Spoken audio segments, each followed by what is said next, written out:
Bonjour à tous et bienvenue pour cette nouvelle vidéo, j'espère que vous allez bien. On se retrouve fin juin et il est temps pour moi de vous faire un petit récap de ce qui s'est passé dans mon Bujo ces 3 derniers mois. Je vous laissais fin mars avec voilà, un petit peu des questions niveau organisation, j'étais pas trop sûre de certaines pages.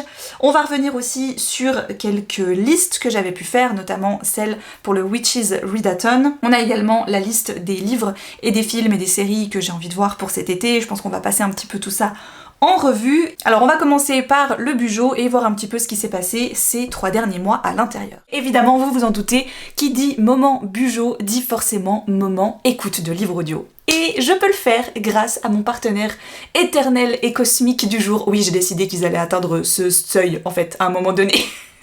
Je les remercie toujours chaleureusement, merci beaucoup à Nextory d'être toujours fidèle au poste, bien évidemment, de vous permettre de tester leur application gratuitement pendant 60 jours, je vous laisse les codes toujours ici à l'écran et juste en barre d'infos, et bien évidemment d'avancer dans mes lectures pendant que je fais autre chose. Et là, en l'occurrence, la mise en page du Bujo, c'est vraiment mon petit moment à moi où je suis tranquille avec mes écouteurs ou avec mon casque et vraiment je me pose à mon bureau, je suis en train de faire avec mes feutres et tout, enfin ça je vous montre à la fin de la vidéo. Et actuellement, je suis sur la fin des Mystères d'Eversand de tome 3, je n'en puis plus.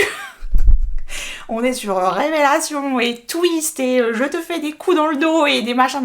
Enfin bref, pour moi vraiment ça va être ma petite saga printemps-été là de cette année 2026, je suis refaite. Mais sur Nextory, il n'y a pas que du livre audio, moi c'est principalement ce que j'utilise, mais vous avez aussi un catalogue numérique gigantesque, vous avez du livre numérique en illimité, et comme je vous le disais, avec le test que vous avez là, vous avez 60 jours offerts, donc le livre numérique est en illimité, vous allez vous cliquer sur tous les titres que vous voulez, vous lisez tout ce que vous voulez directement via leur application, et en plus de ça, eh bien vous avez les crédits audio, 15 heures de crédit audio dans le test de l'abonnement classique. Il y a d'autres abonnements qui existent, et évidemment, plus les abonnements sont gros, plus le crédit audio sera gros également. De mon côté, ça fait des années maintenant que j'ai l'abonnement classique et je m'en sors toujours très bien avec mes 15 heures de crédit audio. Si j'arrive pas à finir tout de suite un livre, eh bien tout simplement, il va s'arrêter à la fin d'un chapitre, et ensuite, le mois d'après, quand mon crédit sera revenu, je vais pouvoir tout simplement reprendre. Ça ne s'arrête pas au milieu d'une phrase et oh, tu es perdu et tu sauras plus où t'en es la prochaine fois. Donc si vous avez envie de tester cette appli, n'hésitez pas, le code est juste ici ou en barre d'infos. Moi je les remercie encore une fois grandement et je vous laisse avec la suite de la vidéo. Je vous quittais donc avec la page du Witches Readathon de chez Livromancienne. Je suis très heureuse de constater que j'ai complété le challenge, j'ai été jusqu'au bout, bien qu'il y ait des lectures qui ont été abandonnées, vous l'avez vu dans les différents vlogs lectures que j'ai pu faire. Mais ça avait très bien commencé parce que j'ai lu donc Le Tisseur d'Histoire qui a été un immense coup de cœur que j'ai vraiment beaucoup aimé. J'ai lu également Plus jamais d'invité qui lui était un enfer sur terre. J'ai détesté ce livre, mais c'est pas grave, il était tellement petit que je suis quand même allée jusqu'au bout. Puis on a eu Graveyard Shift qui lui était passable, vraiment très sympa, que j'ai passé un bon moment, petite nouvelle, très agréable à lire. Puis on est passé au deuxième niveau, et là ça c'est un petit peu compliqué, avec quand même 2 abandons, notamment Le Pays sans lune, qui j'ai finalement... voilà, malgré le fait qu'il était là depuis très longtemps dans la pioche, que je voulais le sortir pour son côté un peu vieillot, je n'y suis pas arrivée, j'ai laissé tomber après, je crois, 30-50 pages à peine. When Devils Sing, ça c'était un petit peu plus compliqué parce que je suis arrivée vraiment au bout enfin, à la moitié du roman, et passé à la moitié, je me suis dit, mais en fait, je n'ai aucun intérêt pour cette histoire, ni pour les personnages, donc pourquoi est-ce que je continue? C'était quand même mon deuxième abandon, vraiment coup sur coup. Mais heureusement, avec le 4e tome de la Guilde des Ombres, j'étais sûre que j'allais rattraper le coup, que j'allais passer un bon moment, et c'est ce qui a été le cas. J'ai adoré lire ce 4e opus, vraiment très contente, j'ai beaucoup aimé la dynamique des personnages, tous les retrouver, ce qui leur arrive, etc. C'était vraiment très sympa. Un peu plus mou, peut-être un peu moins action que le 3e, qui lui était un peu plus dans le... voilà, le côté... on a délaissé un arc pour en retrouver un autre, et là c'est un peu la fin de cet arc-là, qui est un petit peu plus mou, on va dire, mais ça... franchement, ça augure pas mal de bonnes choses pour la suite, je pense. On arrivait ensuite à la 3e catégorie qui était au-delà des mémoires. Et là, j'ai tout de suite été vers Les yeux sont un morceau de choix. Comme ça, je me suis dit, là aussi, c'est quelque chose normalement, je pense que je vais apprécier, je pense que je vais aller jusqu'au bout. Bon, j'ai bien aimé, c'était bien, mais je pense que j'en attendais un petit peu plus, un petit peu trop. Mais j'ai quand même eu, je pense que en tout cas pour valider le thème, on était dedans et ça a pu remplir en tout cas cette fonction-là. A Witch's Guide to Fake Dating a Demon, et bien voilà, c'était le 3e abandon du challenge. C'est comme si j'avais pas lu toute une catégorie quand même, hein, pour moi. Voilà, parce que bah, il va quand même me manquer 3 livres pour valider complètement le challenge, mais bon, c'est pas bien grave, j'ai quand même essayé avec ceci, c'est pas la fin du monde, mais c'est vrai que celui-là, encore une fois, je suis arrivée à un bon bout, je pense que j'ai lu bien 100-150 pages, et au final j'ai dû laisser tomber parce que ça ne me parlait absolument pas. Je m'embêtais, et même au contraire, j'étais très énervée par la plupart des personnages, donc c'était encore pire. Mais j'ai terminé par valider cette dernière catégorie, quand même, on va dire, avec Hell.com de Patrick Sénécal, qui lui par contre a été une... Bah, est-ce que c'était une très bonne surprise? On peut pas dire ça comme ça. Je l'ai noté d'ailleurs sur Livre Addict, je crois que je lui ai mis 17. Et d'abord, je me voyais pas mettre 17 parce que c'est un livre qui est tellement horrible que lui mettre une bonne note, je me disais, ah, est-ce que ça veut dire que je suis en accord avec ce qui... Non, c'est juste que c'est comme quand j'aime un post sur les réseaux sociaux qui me révulse, qui m'énerve, qui provoque de la colère en moi, mais en même temps, j'ai envie de soutenir le post qui va défendre quelque chose qui m'énerve. Ça peut être quelque chose sur des violences faites aux enfants, sur le climat actuel, sur... Enfin bon, bref, plein de choses. Et en fait, des fois, t'as pas envie de lâcher le j'aime parce que bah t'aimes pas cette situation, t'aimes pas ce que ce post dénonce, mais tu aimes le fait que ce post le dénonce. Et là, j'ai l'impression que pour le livre de Patrick Sénécal, j'ai eu un petit peu la même réflexion à me faire, parce qu'en gros, clairement, j'ai détesté tout ce que représentait ce livre, mais par contre, j'ai adoré tout ce qu'il mettait en scène, et la façon dont il rendait finalement son intrigue, aussi horrible soit-elle, aussi intrigante et aussi addictive. Mais de celui-ci, j'en reparle d'ici pas trop longtemps normalement, vu qu'il fait partie d'un autre challenge que je me suis un petit peu lancé. Donc là, moi, je vous avais quitté fin mars avec cette mise en page là. J'ai continué ensuite à faire ce petit côté suivi lecture où j'avais mis voilà, les livres que j'avais lus durant le mois d'avril. Je vous le montre comme ça parce qu'en fait il a changé hein, entre fin avril et fin mai. J'ai pas encore fait la page fin juin parce qu'au moment où j'enregistre cette vidéo on n'est que le 24 juin, donc j'ai encore des lectures que je peux terminer d'ici la fin du mois. Mais donc j'avais encore cette double page où j'avais une page avec un moodboard plutôt Pinterest, assez esthétique, etc.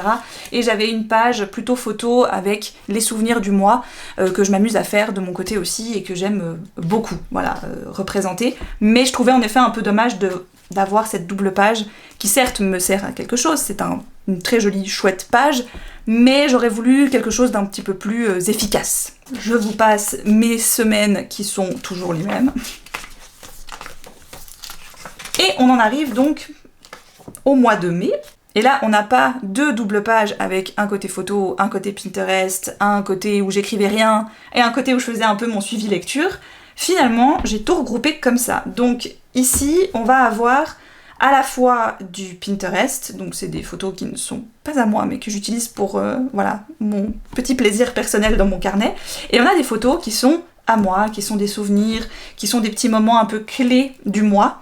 Eux, je vais les ajouter et donc en fait je vais faire un tableau où je vais mixer à la fois mes photos et celles des jolies images qui m'ont inspirée sur Pinterest.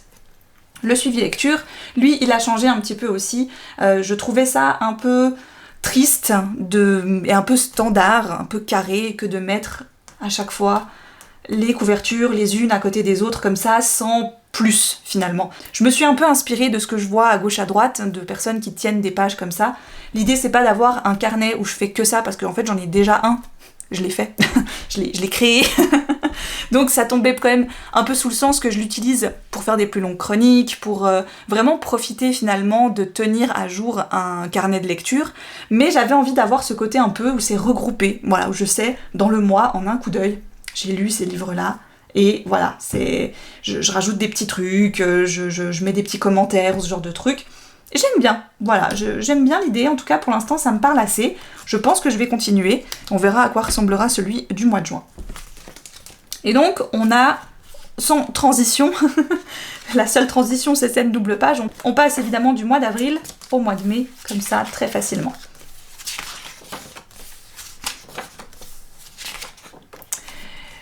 Petite chose aussi que je me demandais comment faire, vu qu'ensuite on arrive à la pioche estivale et à la watchlist de l'été, c'était comment revenir assez régulièrement, je vous disais, sur quand mon journal est fermé d'un côté ou de l'autre, ou que je suis plus loin, par exemple, dans mon journal, comment revenir à des pages que j'ai fait précédemment et qui m'intéressent alors que j'ai que 2 signets, donc je ne peux pas non plus en utiliser 25. Bon, je me suis finalement un petit peu bricolé quelque chose avec ces petits morceaux de washi tape qui dépassent, vous voyez ici, et qui me permettent de revenir quand même assez facilement vers des pages dont j'ai l'utilité quand même très souvent. Et donc je me suis amusée à faire ça avec ces petits morceaux de washi tape qui, quand j'ai fini, là ça va être le cas par exemple pour le challenge, je vais pouvoir venir tout simplement le décoller. Vu que c'est du washi tape, ça ne va pas abîmer mon journal ni mes pages. Je viens juste l'enlever comme ça et voilà, c'est fini. Sur la pioche estivale, je n'y repasse pas parce qu'il y a toute une vidéo qui en parle, n'est-ce pas? Donc ça, je vous laisserai aller la voir, elle est en barre d'infos ou alors dans le petit i si j'ai pensé à la mettre. Et ensuite, on a la watchlist de l'été, donc là, ça va regrouper à la fois les séries et les films que j'ai envie de voir durant cette période. Ce que je fais toujours pour le côté un peu plus ludique et visuel, par mois, j'ai toujours une couleur que j'utilise. C'est très simple, j'ai un petit code couleur comme ça, avec à chaque fois le numéro de mes feutres. Ça peut être les Geco comme ça, ou alors les Tumbo comme ceci, à chaque fois ils ont un numéro. Et donc je sais, en juin, c'est le 993, donc j'utilise le 993. En juillet, c'est le 19, donc j'utilise le 19.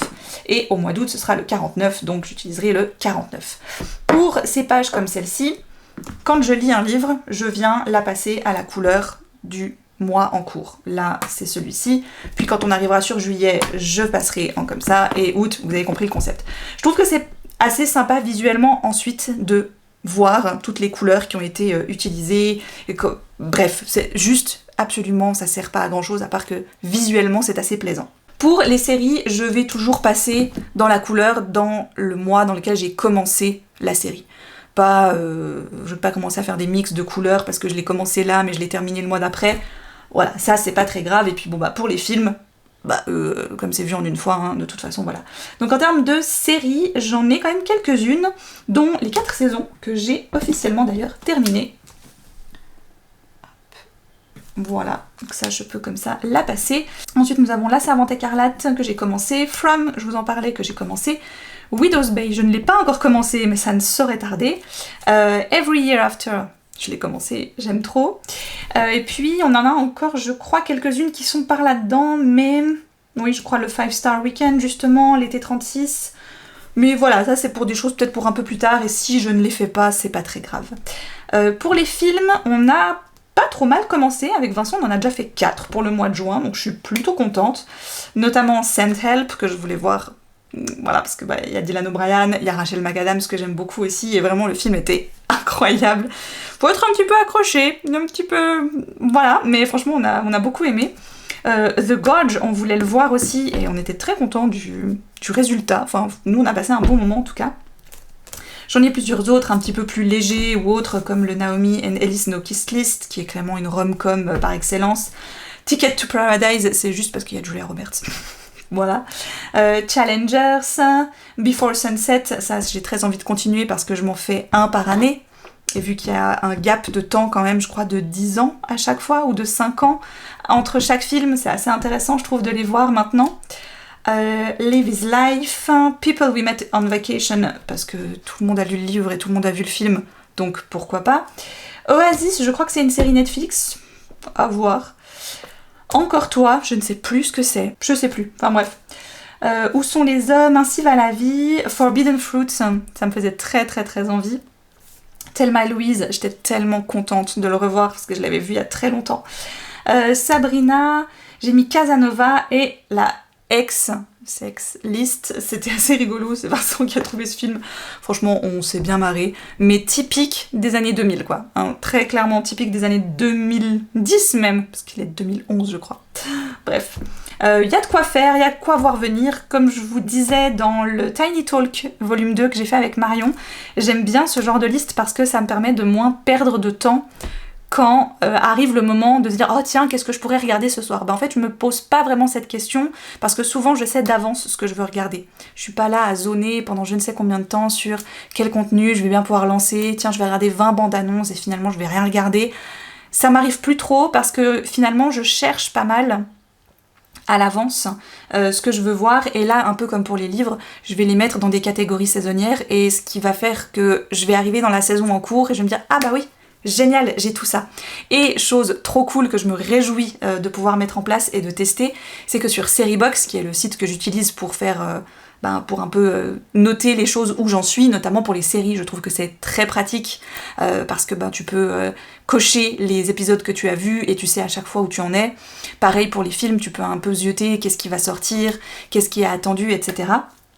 Et donc, ils ont enfin lancé, comme pour Livre Addict, parce que c'est le même créateur de site, la fonction liste. Donc on va pouvoir mettre nos séries, nos films dans des listes thématiques privées ou publiques. Et je pense que ça va grandement m'aider, parce que bien souvent j'ai une liste d'envies, mais en fait c'est tout mélangé et je sais plus trop et tout ça. Donc ça vraiment, merci beaucoup Seriebox de l'avoir enfin fait. J'ai trop hâte de tester le format. Nous arrivons donc ensuite sur le mois de juin, où là vous voyez que c'est tout vide. Je vais donc à la fin du mois venir y mettre les lectures que j'aurai effectuées pour faire exactement la même page que j'avais faite ici au mois de mai. Donc avant que le mois en question ne commence, eh bien j'ai toujours ce petit récap des lectures que j'aurai effectuées. Je pourrais le décaler, c'est vrai, le faire au final à la fin du mois plutôt. Là voilà, ça s'est goupillé comme ça. Je pense peut-être que pour le Bugeot 2027, je vais en effet un petit peu modifier faire en sorte que juin soit ici et que les lectures de juin arrivent après avec les souvenirs de juin. Là, c'est un peu mix parce qu'en gros on a les souvenirs du mois de mai avec les lectures de juin, donc ça fait pas trop sens, mais pour cette année on va faire comme ça. Donc là j'ai mis un petit peu, comme je vous disais, des photos que j'aimais bien. Il y a à la fois du Pinterest, à la fois mes propres photos, et ensuite on commence le mois de juin. Dans ce mois de juin, cette première semaine était plutôt bien remplie parce que j'avais été chercher les poches que je m'étais commandées. Je vous ai montré ça dans le dernier vlog. Donc voilà, j'avais fait ma petite sélection là et puis j'ai ensuite coché tout ce que j'avais été acheté. C'était très satisfaisant. Mais ensuite, rien de nouveau sous le soleil. Il y a même encore moins que d'habitude parce qu'en fait, plus il va faire beau et chaud, moins je fais de choses. Très clairement, moins je coche. Souvent j'oublie. Et voilà. Et ensuite, là, il me restera juillet à mettre. Voilà un peu comment je me suis organisée ces derniers temps. C'est une petite vidéo qui fait un petit état des lieux. Vous voyez qu'il n'y a pas 1000 choses nouvelles qui ont beaucoup changé parce que finalement je m'organise, comme je le dis à chaque fois, mais un peu tout le temps de la même manière. Mais j'aime bien pouvoir mettre en place différentes choses et pouvoir vous les montrer. Je trouve que c'est assez cool. Là d'ailleurs je vais m'atteler gentiment à faire la mise en page du mois de juillet. Si vous avez envie de voir un petit peu ça, ce sera à la fin de la vidéo, vous pourrez voir un petit peu comment ça se passe. Mais pour ma part, le côté blabla, etc., je vais m'arrêter là. Donc si vous avez envie d'arrêter la vidéo ici, vous êtes les bienvenus, n'hésitez pas. Je vous laisse pour un petit moment musique ASMR mise en page de Bugeot si vous avez envie de la regarder. Sinon, je vous souhaite de très belles lectures et je vous dis à très vite pour une prochaine vidéo.